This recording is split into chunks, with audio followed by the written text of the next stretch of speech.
Coucou tout le monde, on se retrouve aujourd'hui dimanche 26 mai pour un nouveau point lecture. Alors tout d'abord, je vais commencer ce petit point lecture en fêtant une excellente fête des mamans, plus particulièrement à la mienne qui ne regarde jamais mes vidéos, mais voilà, j'y pense à ma mamoune, donc voilà, donc je lui souhaite une super bonne fête des mamans, ainsi qu'à toutes les autres, parce que je sais qu'il y en a beaucoup sur la blogo, donc voilà, bonne fête à vous les mamans. Alors, concernant mon petit point lecture, ça va se passer relativement vite. Je suis pas dans un état super bien, question santé. Donc, je vais vous faire un petit point lecture assez vite. La semaine dernière, je vais vous laisser avec le deuxième tome de la saga Signe Noir de Richelle Mead qui s'intitule Reine des Ronces.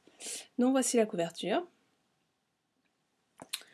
Alors, je vous disais que, comme pour le premier tome, j'avais eu du mal à rentrer dedans. Pendant les 2-3 premiers chapitres, j'ai eu du mal à me faire à cette histoire, à ce monde un petit peu à part.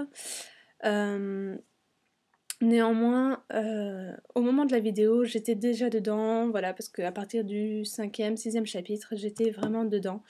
Et j'ai eu beaucoup de mal à quitter ce monde, le monde de génie, donc voilà, vraiment, Richelle Mead arrive vraiment à me transporter dans ce bouquin, dans ce qu'elle veut nous montrer, j'arrive vraiment à le voir, donc voilà, j'avoue que cette saga est quand même super sympa à lire, malgré toujours les 2-3 premiers chapitres auxquels j'ai du mal à adhérer. Voilà, je pense que c'est personnel, il n'y a rien de global à ça, puisque la suite du bouquin en général est juste super.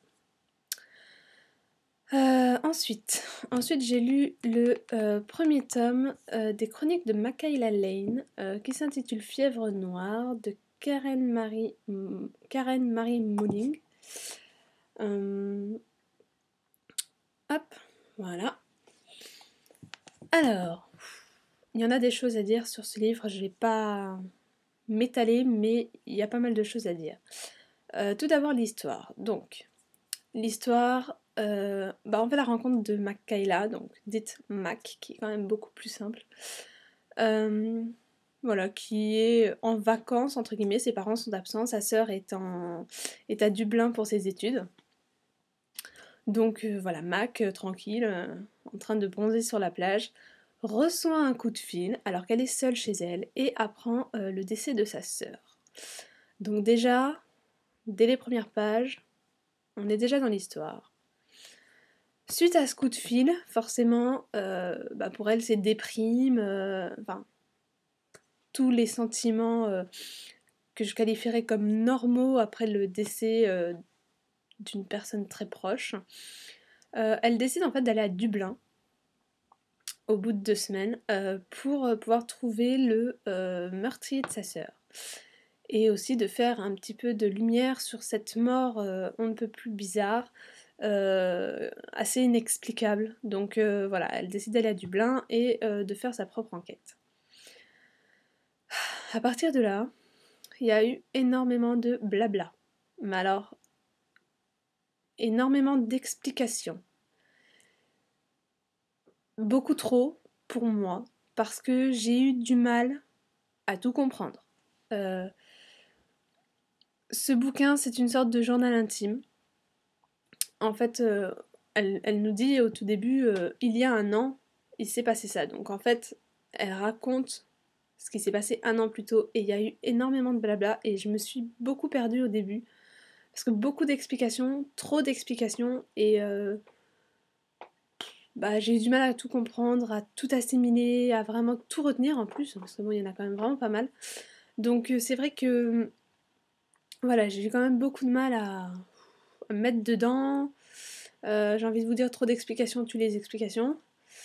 Voilà, c'était vraiment assez dur. Donc dans l'ensemble, c'était un bon livre. Parce que voilà, il y a vraiment une histoire, une accroche. Des personnages, Monsieur Baron en particulier. Certaines fans comprendront, mais voilà. Des personnages vraiment attachants et très mystérieux. Et voilà, et c'est juste que l'histoire est bien, mais il a fallu que je m'accroche, quoi. La fin m'a juste donné envie de lire la suite, bien évidemment, comme tout bouquin qui se respecte, on va dire.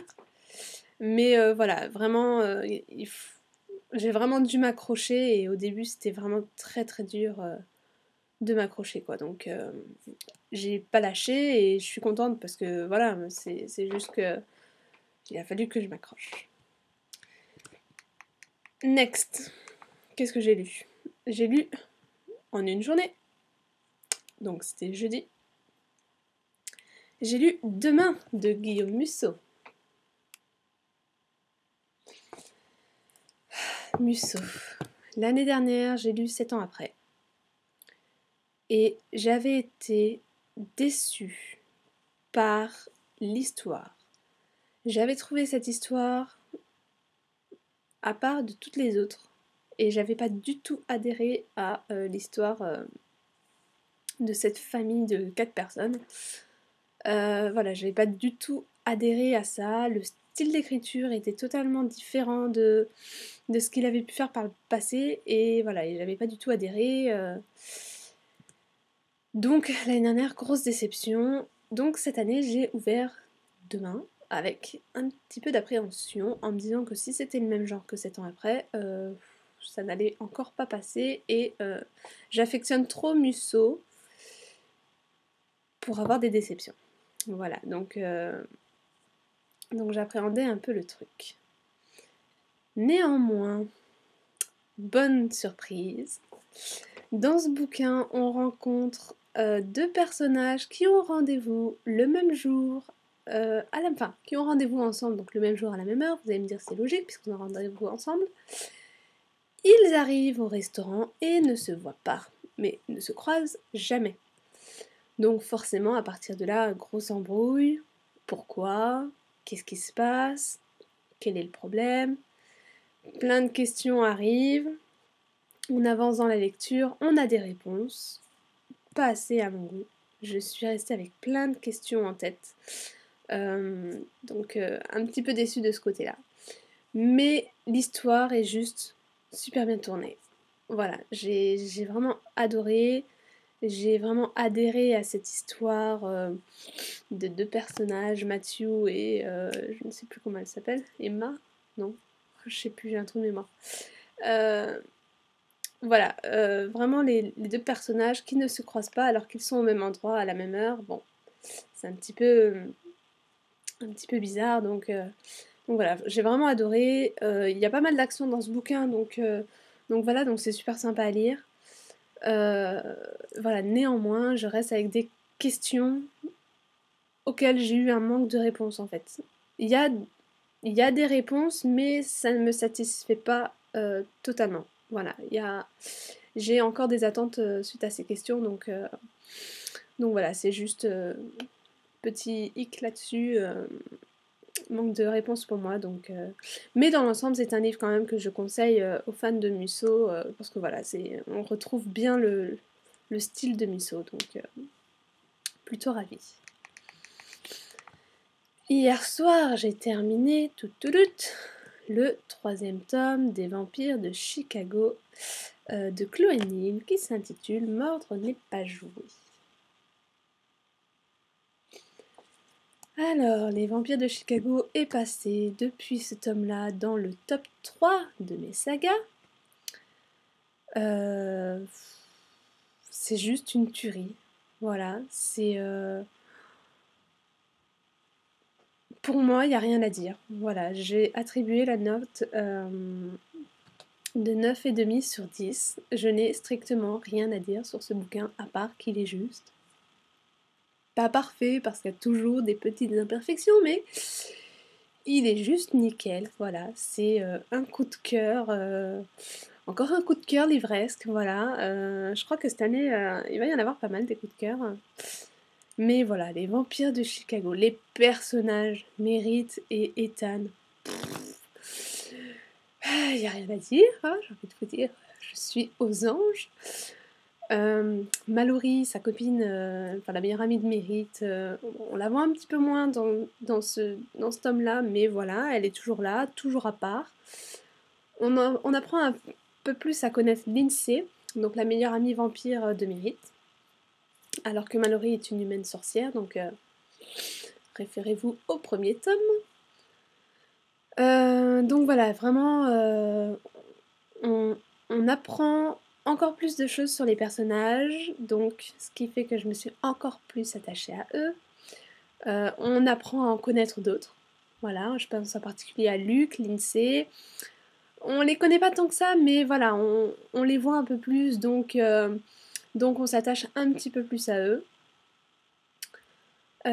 Qui est-ce qu'il y a aussi? Ah bah dans ce tome aussi, on fait aussi la connaissance de Gabriel Keane. Donc Gabriel Keane qui est un chef de meute qu'on a entreaperçu à la fin du deuxième tome. Donc je savais que ce troisième tome allait être autour de lui, sa meute, les loups-garous, les métamorphes, tout ça.